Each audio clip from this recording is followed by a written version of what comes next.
If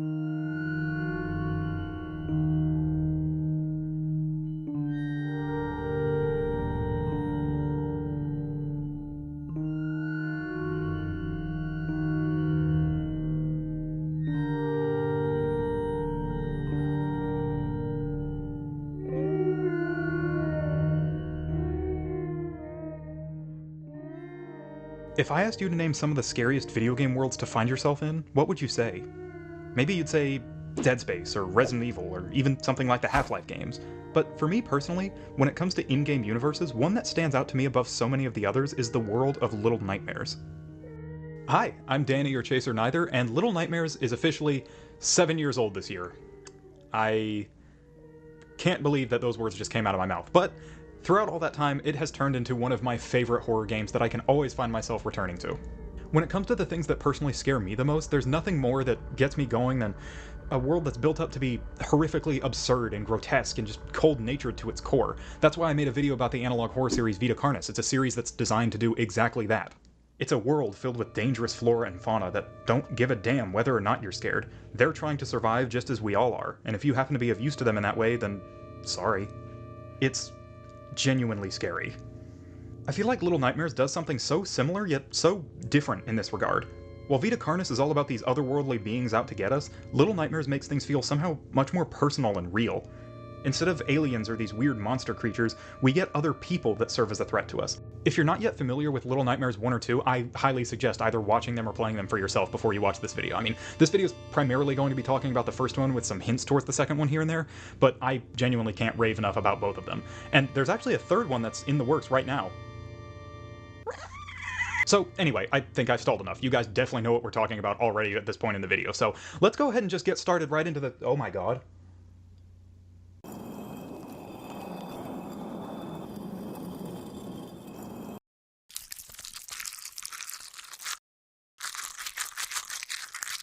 Sorry to interrupt, Gamer Squad, but thanks for making it to this part of the video. If you're liking this video already, then I'm sure I have and will have other content for you to enjoy, so why not hit that subscribe button and ring the bell to stay up to date with the channel? It helps out way more than you know. Thank you, and now back to your regularly scheduled program.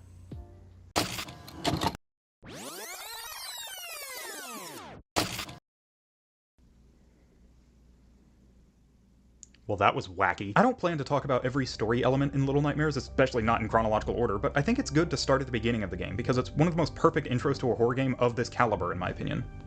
The game begins with a dream sequence. The hazy figure of a woman spins around in the distance. She seems calm, but something seems so off with her. As the camera draws closer, she begins to turn around.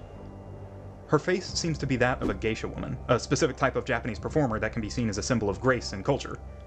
However, before she can fully turn around, our main protagonist, Six, startles awake. It seems as though the geisha woman was just a vision in our minds, for now.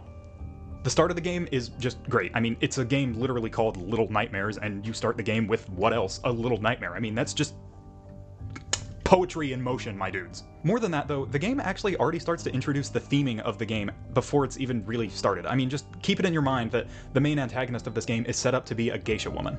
It's after waking up that Six begins to explore the world around her, and very quickly the player discovers that there's something horrifically wrong with the environment they're in. When you're walking around in Little Nightmares, there's one of two thoughts you might be having. Wow, everything around me is so big, or wow, I'm so small compared to everything. Whichever one of those you think, the picture is painted perfectly clear. That shit ain't right! It's very normal for people to feel distressed by things that are large or menacing in scale. In the same way that people suffer from acrophobia, the fear of heights, being in situations where your environment seems to hold more power than you puts you in a very vulnerable place.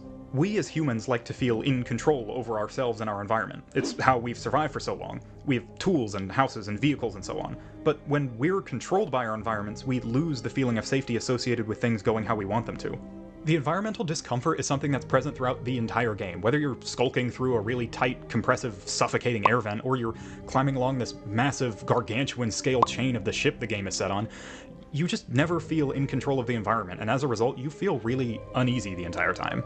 I feel like Tarsier Studios, the studio behind Little Nightmares, actually knew that it would be a possibility that if they left you in these environments for too long, you would start to grow way too accustomed to them and become actually less scared as you played the game. And so in order to counteract that, there are actually times where it feels like the game tries to lull you into a false sense of security.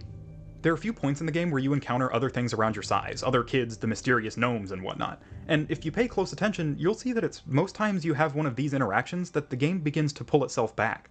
It lets you breathe a sigh of relief and allows you to relax, even if for a moment. Throughout the game, you eat food that's given to you by another kid, you hug the gnomes, you relax by lantern fires, and generally just have time to calm yourself down. These moments of humanity that we're familiar with only make our stress higher once we have to return to the real world that we inhabit. You have to plunge away from the safety of your little alcove and keep charging ahead as you hope to escape whatever fate is pursuing you. And because the game plays pretty linearly with little backtracking outside of moving between rooms to solve puzzles, these spaces that seem so unnaturally open feel so claustrophobic at the same time, almost as if you're being forced along in a single direction. You're being funneled towards your death like cattle in a slaughterhouse.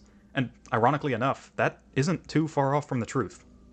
Play Little Nightmares long enough, and you'll start to uncover some really horrifying, creepy details about your fellow kids around you, especially involving food. A constant theme throughout the game is hunger and food, with Six getting hungry on a few occasions. There's the chefs and the dining hall chase and all kinds of stuff like that, so on and so on. The game really wants you to think about eating. If you didn't pick up on it, Little Nightmares is literally a game that's entirely one big metaphor for consumerism, and it uses literal consumption as its vessel. Six and the other kids, the less fortunate, trudge around in a world where they have almost no power, no resources, no anything, while those with all the power have all the resources and can consume just about as much of anything as they want. And that includes you. There are a lot of horrifying ways to meet your end in Little Nightmares, but when I think about the death animations in this game, my mind immediately pictures the various ways that the chefs deal with Six when she's caught. She's thrown in a pot of boiling water, put on a cutting board, locked in an oven, and all sorts of other things that just make my skin crawl. Hell, there are a lot of death scenes that depict Six literally being consumed by the various creatures in the game. More than the chefs, you have the shoe monster, the ship's passengers, literal leeches, and even being caught by the lanky-armed janitor has the implication that you're going to be raised for slaughter. Everything in the world of Little Nightmares feels like it wants to consume more and more in spite of the consequences. I mean, the world has become so harshly divided between the have and have-nots to the point that the have-nots are literally fed to the haves to keep them satiated. Now, while you might feel hatred towards the passengers of the ship for continuing to participate in, well, literal cannibalism, and this doesn't excuse their actions necessarily, but they may be just as much a victim as you are. We live in the modern age of advertising. Ads are everywhere. Even when you pay for a streaming service, you may find yourself on the receiving end of some unskippable product placements right in the comfort of your own home. In today's world, it's very easy for a marketing firm to push the need for more stuff. I mean, think about it. It wouldn't make much sense for a company to tell you not to buy their product, so they need to make things you want seem like things you need. As an example, why else would car manufacturers and electronic companies and other industries like those pump out a new model of whatever every year? When you live in a world of marketed goods, ownership is king. As you likely know, the game takes place on a giant ship called the Maw, another nod at the fact that the game is about consumerism. And on the game's wiki, the Maw is actually referred to as a resort. It's a place for these tired, rich, bored people to just have their fill of luxury away from the world that seems to hate them so much. Earlier I made mention that the main antagonist of this game appears to be a geisha woman, but her in-game name is actually just The Lady, so that's what I'll be referring to her as from now on. She's actually the owner of the Maw, and she seems to be completely obsessed with her appearance. I mean, she wants to keep up this exact image of herself in front of everybody, and that's actually why I think the guests act like they do.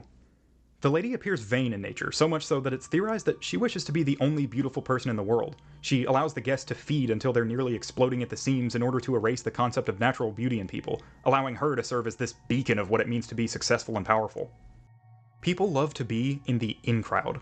The people who could give us the best opportunities or even have their wealth trickle down our way, bullshit, are the ones we like to surround ourselves with because we think being near them makes us more likely to become them, or something like that. To me, this explains the guests' behaviors. The lady, this all-powerful, beautiful figure in the world, owns this huge ship. If the guests partake in the luxuries that they believe the lady does, then in their minds, maybe someday they can be right where she is. In essence, the Maw in Little Nightmares operates like a multi-level marketing strategy. If you don't know what I mean by that, I can't actually help you there. I can't give any actual examples of real-world companies that use a strategy like this for fear of being sued.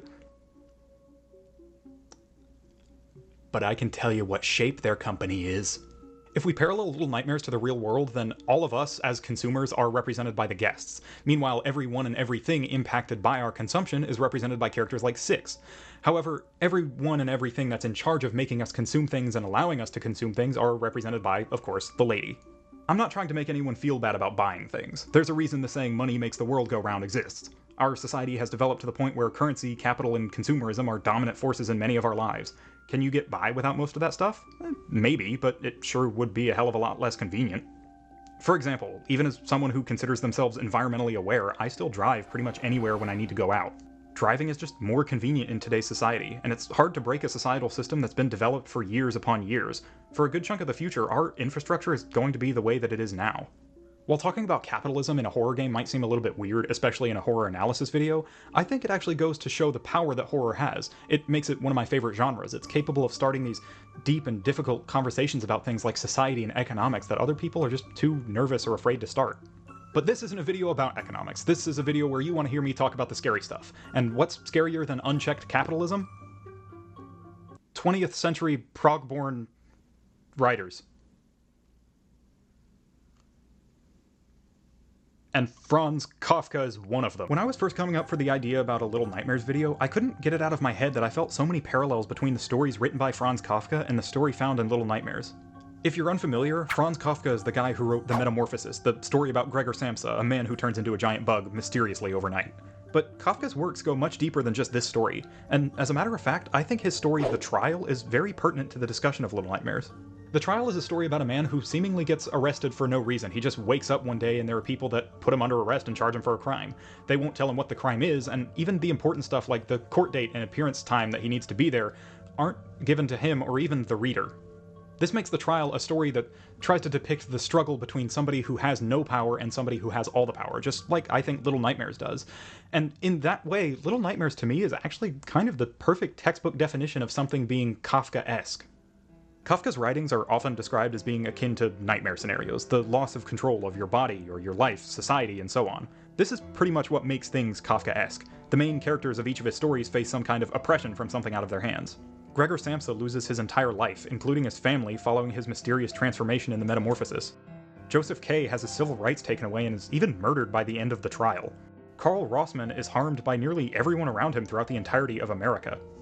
Meanwhile, in Little Nightmares, Six and so many others are subjected to this inhumane treatment, just the tip of which seems to be imprisonment and cannibalism. The true extent of what's going on behind the scenes is hidden in the fine details and often left up to speculation. Your mind gets to fill in a lot of the gaps, which can make things so much scarier. I know this video is me talking about what makes Little Nightmares scary, but if there are easy connections between your work and, in my opinion, one of the most powerful horror writers of all time, you've definitely done something incredibly right. Kafka's works influence much of literature and philosophy, though sadly mostly after his passing. His writings all speak to organization of society in the self, much like the message of Little Nightmares, the fear we have of being the outcrowd, the rejected and other ones of civilization. Video games are a modern staple of storytelling. While your mind can paint images of Joseph K. and the events of The Trial, having to make the choice to actively push your way through the experience is something completely different, and I won't say better than reading, but definitely leaves the door open for something novel. And this is what I love about video games. They're another channel for these great ideas to be brought to life and experienced in an entirely new way by all audiences. What was once seen as a pastime for nerds has become one of the most prominent industries of the modern day. Video games themselves have had this transformation, this coming-of-age story, going from nerdy and simple to really complex and meaningful. And in the same way, the story of Little Nightmares tells a very similar story, one about changing over time and growing up. Six, at the start of the game, is surrounded by the unfamiliar. The world seems so monstrously huge and daunting, and even the smallest enemies in the game, the leeches, are able to take you out like that. The world through the eyes of a child is so much different from that of an adult. There's quite literally much more innocence in the mind of most children. They haven't experienced a lot of what's to come in the real world yet. But in Little Nightmares, even though you don't seem to see Six really age that much, you, as Six, are forced into facing and confronting the challenges of the real world around you. I mean, when you encounter your first major threat, the janitor, time feels like it comes to a complete crawl as you just sit and pray and hope that he doesn't find you, but as you play, you begin to feel more confident and daring. You're expecting something to chase you down a hallway and try and grab you, so by the time you're facing the biggest challenge of all, the lady, you're not that afraid anymore. Something else to note, the adults that you see in the world of Little Nightmares are all these ravenous, hungry, and gluttonous creatures that labor around almost like zombies. They've become slaves to routine, doing everything without question, and they're sapped of their remorse, humanity, and even their color. Notice that Six is really the only one wearing a bright color throughout the entire game. Many of the adults in the game have become twisted shells of humanity. They're hollow remnants of what their lives once were. They're scary to the kids that see them because the adults don't share their view that the world can be a better place. They know just how cruel the world out there is, something we even see and experience in Little Nightmares 2. I'm not saying that our world is a completely cruel place without a lack of color and fun, but what I am saying is that if you're not old enough to get out there and work, own property, and all that other stuff, hold on to what you have for a little longer. I know that you may want to rush into being an adult, staying up later and making money, having a career and all that, but I promise to you that you're going to miss every second of what you have now. This whole section, by the way, of me talking about the game being about a coming-of-age story and facing adulthood and all that is just me offering my 2 cents. The creators of the game have literally admitted that the game is about consumerism, so I don't know if there's other interviews out there where they've talked about the fact that this game is actually also a coming-of-age story. This is just me throwing out whatever comes to my mind, so take this section with a grain of salt.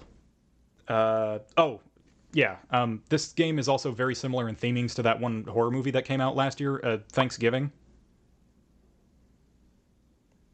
That's all. And with all of this, we come to the end of the video. This video is definitely shorter than I originally anticipated it to be, but also longer than the original just section about Franz Kafka that I had written down. But I think it's definitely okay to talk about a bit more than Franz Kafka. I hope you enjoyed the video. I definitely had fun making this video because it let me revisit one of my favorite horror games that I never get bored of going back to no matter how many times I play it. And because of that, I actually want to know what your takes on Little Nightmares are. What parts of the game scare or intrigue you the most, if any at all? What part of the game just makes your spine tingle up and gives you that chill every time you play it? And also, if you enjoyed this video, make sure to like, comment, subscribe, ring the bell, all that wonderful stuff that you like to do. And as always, I'm Danny or Chase or neither, and I'll be seeing you in the next video.